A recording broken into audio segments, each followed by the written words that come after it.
A ver, ¿qué pasa cuando un padre usa todo tipo de artimañas legales para no pagar la manutención de su hija? Bueno, una corte en Colombia acaba de dar una respuesta, la verdad, muy contundente. Y con esto no solo está redefiniendo la responsabilidad financiera, sino también lo que consideramos violencia de género. Vamos a meternos de lleno en los detalles de este fallo que es, sin duda, histórico.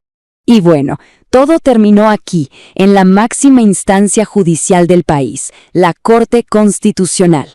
La decisión que tomaron no solo le cambió la vida a una familia, sino que sentó un precedente que obliga a todo el sistema de justicia a actuar diferente. Imaginen esto por un momento. 18. Esa es la cantidad de veces que una madre tuvo que recurrir a la justicia. Esto refleja una lucha que, lamentablemente, es súper común para quienes crían en solitario. Este número por sí solo ya nos cuenta una historia de perseverancia increíblemente larga y, hay que decirlo, frustrante. Y aquí es donde arranca nuestra historia. Se centra en Amal y su hija Amalia, y su persistente, casi interminable batalla legal contra el padre, Damián, quien por años y de forma sistemática se las arregló para evadir sus responsabilidades. A ver, démosle un vistazo rápido a esta línea de tiempo para entender la magnitud del asunto.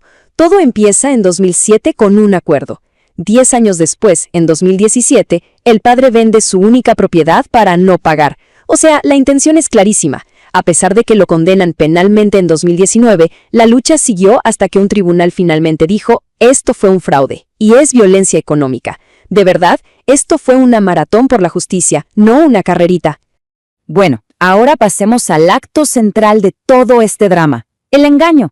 Porque, ojo, no se trató simplemente de no pagar y ya. No.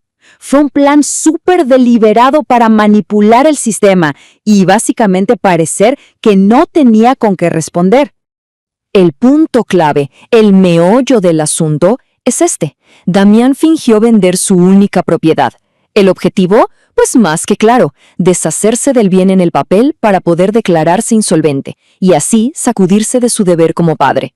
El plan era bastante simple, pero, muy malicioso. Primero, ignorar la deuda que ya existía. Segundo, crear una transacción de mentira para ocultar su patrimonio. Y tercero, usar esa misma mentira como un escudo legal.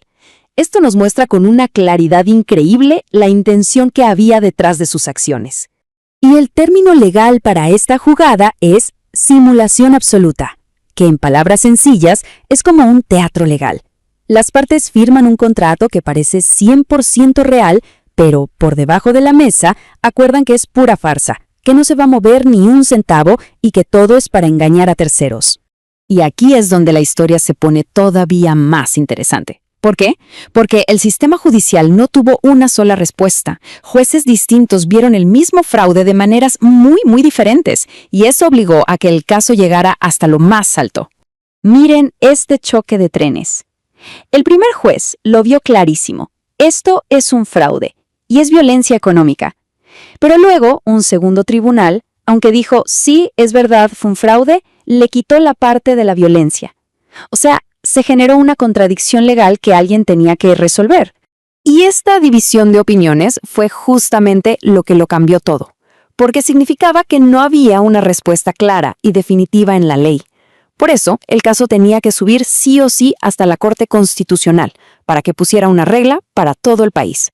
Y la decisión final, fue contundente. La Corte Constitucional no solo le dio la razón al primer juez, sino que lo respaldó con todo. Dijo, esto es violencia de género. Les dijo a todos los jueces que tienen que mirar estos casos con perspectiva de género y, quizá lo más importante, abrió la puerta para que Amal y Amalia fueran compensadas por todo el daño que sufrieron.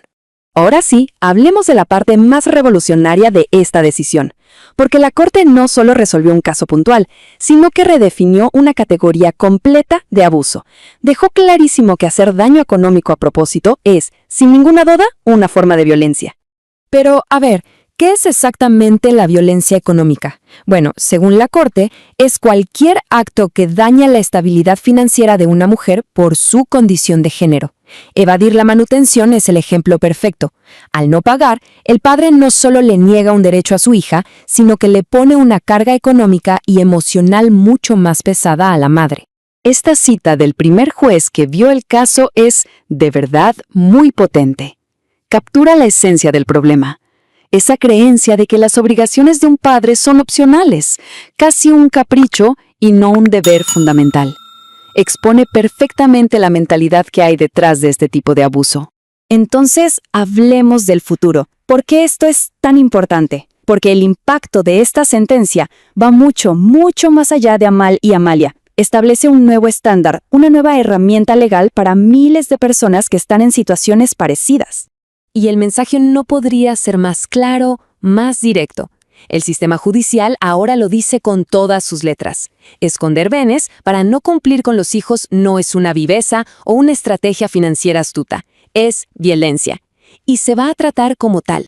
En resumen, para que quede súper claro, el fallo protege a los niños, valida el rol de las madres cuidadoras, que son la gran mayoría, y obliga a los jueces a aplicar una perspectiva de género. Ahora la justicia tiene una herramienta más fuerte para ir detrás de quienes usan el fraude para escaparse de sus responsabilidades más básicas. Y esto nos deja con una pregunta para pensar. ¿Estamos viendo un cambio de fondo en cómo la ley entiende la paternidad? Ya no se trata solo de biología o de firmar un documento. Se trata de una responsabilidad económica y moral de la que no te puedes escapar. Y si intentas hacerlo contra ambas, bueno, ahora eso tiene un nombre: violencia.